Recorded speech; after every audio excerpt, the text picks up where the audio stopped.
কখনো ভাবিনি আমার হাজবেন্ড আমার আব্বুকে এত ভালোবাসবে, নিজের বাবার মতো করে কেয়ার করে। নিঃসন্দেহে সে একজন ভালো হাজবেন্ড, ভালো বাবা, এমনকি ভালো সন্তানও। আমার আব্বুকে প্রথম দিনে রাতের বেলায় কাঁকড়া খাওয়াইছি, সাগর পাড়ে গিয়ে পা ভিজিয়ে এসেছি। জানটা শান্তি হয়ে যাচ্ছিল যখন সাগর পাড়ে আব্বুর হাতটা ধরে হেঁটে হেঁটে যাচ্ছিলাম। দুইটা মানুষই আমার কাছে, আর কি লাগে বলেন।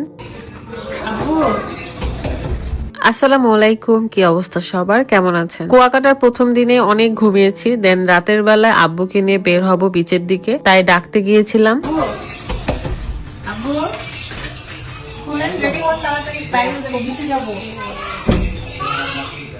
যেহেতু অনেক জার্নি করে যাওয়া, তাই সবাই ঘুমিয়েছিল যে যার রুমে। ঘুম থেকে উঠে ফ্রেশ হয়ে আব্বুকে নিয়ে চলে যাব এখন বিচের ধারে। প্রথমবার আব্বু বাড়ির বাইরে এত দূরে এসেছে। সবাই আমাদের জন্য ওয়েট করছিল, কিন্তু যাওয়ার আগে আমরা ডাব দেখতে পাই এবং নানা নাতি মিলে ডাব খেতে শুরু করে। দেন চলে যাই সবার কাছে, গিয়ে দেখি আমার ছোট ভাই